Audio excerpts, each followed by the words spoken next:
Assalamualaikum warahmatullahi wabarakatuh. Eh, Halo sobat pejuang CPNS, gimana kabarnya? Semoga sehat walafiat ya. Senyum bahagia ya. Dan dua kata kunci, optimis, jangan lengah ya. Oke, kali ini balik lagi ke channel Aslan Way, rubrik KTP Kependudukan PNS. Nah, kali ini kita akan share tentang judulnya Are You Ready CPNS 2021, negara memanggilmu guys ya. Oke, kita tahu semua sudah tahu Maret itu menjadi bulan ya. Ini berbeda dengan penyelenggaraan tahun sebelumnya yang biasanya di ujung tahun untuk pendaftarannya, tapi ini bisa dikatakan di awal tahun ya. Nah, kawan-kawan harus siapkan sejak sekarang, baik dari siap semuanya ya. Nah, tapi perlu diketahui juga kita harus sesuaikan dulu ini kriteria apa saja yang nanti diperlukan di CPNS 2021. Yang pertama adalah pelamar umum. Ini jadi beberapa kriteria ya guys, atau kategori. Yang pertama pelamar umum. Nah, pelamar umum ini artinya pemerintah memberikan kesempatan ke semuanya yang memang linear gitu ya, sesuai dengan jurusannya, baik dari lulusan SMA, SMK gitu dan sederajat maupun lulusan S1 maupun dan seterusnya ya. Nah, pelamar umum ini tentunya ini akan datang dari semua kalangan umum ya, yang jelas memenuhi syarat yang kemarin sudah ada di video sebelumnya, usia dan seterusnya itu ya. Jadi ini semua punya kesempatan yang sama. Yang kedua, ada pelamar kumlot. Nah ini guys yang kadang banyak formasi kosong, salah satunya datang dari posisi kumlot kayak gini.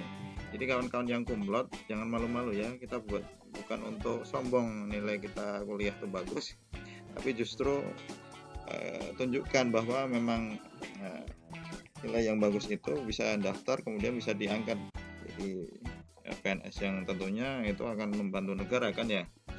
Nah, tentunya yang harus diperhatikan juga adalah nanti syarat yang dikeluarkan oleh BKN atau instansi masing-masing ya, nanti apakah di situ nanti kumlot tetapi harus dari program studi terakreditasi A misalnya unggul pada saat lulusan misalnya, itu harus dicermati ya, harus disesuaikan, karena nggak bisa juga meskipun kumlot tapi ternyata pada saat lulus itu akreditasinya B misalnya ya. Tetapi kita berharap jangan terlalu ini berpatokan pada kelulusan ya. Kalau kelulusan bisa yang lulus dulu kumlot tapi tidak saat itu masih berjuang untuk akreditasi prodinya ya.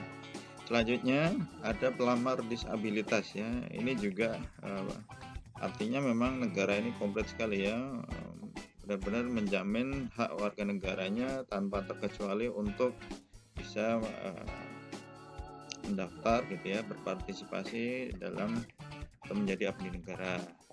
Jadi pelamar disabilitas itu biasanya ini perlu dicermati juga misalnya mampu melihat, mendengar dan berbicara dengan baik gitu ya, mampu melaksanakan tugas mengetik, berdiskusi dan seterusnya, atau mampu bergerak dengan menggunakan alat bantu, itu bisa juga nanti ya, seperti kursi roda dan seterusnya, alat bantu jalan ya. Kemudian tentunya harus disertai surat keterangan dari dokter yang menyatakan bahwa penyandang disabilitas fisik ini bisa mendaftar ya.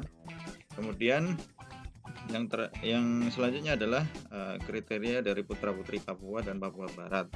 Ini untuk saudara-saudara kita di timur ya, itu pemerintah juga sangat membuka kesempatan ini gitu ya. Artinya ini juga salah satu yang biasanya jadi formasi kosong juga ya, selain kumlot tadi serta pelamar umum yang memang jurusannya nggak linear begitu ya. Nah ini dibuka kesempatan juga untuk putra-putri Papua Barat. Kemudian tentunya ini kabar baiknya adalah pelamar yang kemarin hasilnya di kesempatan sebelumnya, tes sebelumnya misalnya belum lulus dengan keterangan P1, itu juga punya peluang. Karena dari ketentuan dari yang dikeluarkan Permen Pan RB nomor 37 tahun 2018 itu ketika seorang yang sudah masuk dalam 3 kali formasi jabatan yang dilamar itu kalau nanti memenuhi nilainya itu artinya bisa dikonversi ya. Apakah kalau sudah tinggi gitu ya, itu bisa langsung masuk ke SKP. Nah, itu kriterianya. Kemudian ini kabarnya yang beredar di masyarakat itu kan nanti tak kurang dari 1,2 juta ya. Itu akan dibuka di bulan Maret itu. Nah, terutama untuk pengadaan guru atau dosen itu 1 juta. Jadi siap-siap ya yang berlatar belakang pendidik, nanti tinggal menyesuaikan jurusannya. Kemudian juga tak kurang atau justru lebih dari 200.000 itu untuk dokter, perawat, bidan dan lain-lain ya di tenaga medis ini ya. Artinya di situ banyak sekali peluang untuk pendidikan dan kesehatan. Tetapi pemerintah juga menekankan bahwa harus ada ASN di setiap kecamatan ya. Ini ada penyuluh pertanian, penyuluh KB, penyuluh PO ya, penyuluh agama dan seterusnya itu sangat diperlukan nantinya. Jadi kawan-kawan jurusan itu siapkan dari sekarang ya. Nah, meskipun memang skala prioritas untuk bidang pendidikan dan kesehatan, karena kalau kita ngomong kondisi sekarang jelas yang sangat terdampak selain ekonomi itu adalah pendidikan dan kesehatan. Oke, artinya apa yang dari yang saya sampaikan ini jurusannya apa aja nantinya, berarti kan seperti yang tinggal menyesuaikan yang tadi ya, pendidikan berarti nanti kawan-kawan di lulusan pendidikan seperti PGSD, PGMI, PGPAUD dan intinya adalah rumpun ilmu pendidikan ya. Itu nanti tinggal mencermati di mana peluang yang bisa masuk. Kemudian untuk kesehatan ya seperti dokter, mau spesialis umum dan seterusnya, bidan, perawat itu juga nanti punya siap-siap ya. Artinya tinggal menyiapkan dari sekarang seperti jasa apa yang nanti kita akan bahas di kesempatan berikutnya. Kemudian lulusan yang sesuai untuk penyuluh agama, penyuluh KB, penyuluh PO, ya, penyuluh pertanian, penyuluh di tingkat kecamatan itu juga nanti akan punya peluang. Intinya adalah nanti pantau dan cermati formasi sesuai jurusan ya. Intinya kita berdoa tentunya pemerintah nantinya mengakomodir ya semua jurusan, jadi semua punya kesempatan yang sama dan benar-benar bisa ikut paling enggak mendaftar gitu ya. Oke, gitu aja kawan-kawan, nanti kita akan sambung berkas-berkasnya di kesempatan berikutnya. Semoga bermanfaat, jaga kesehatan. Assalamualaikum warahmatullahi wabarakatuh.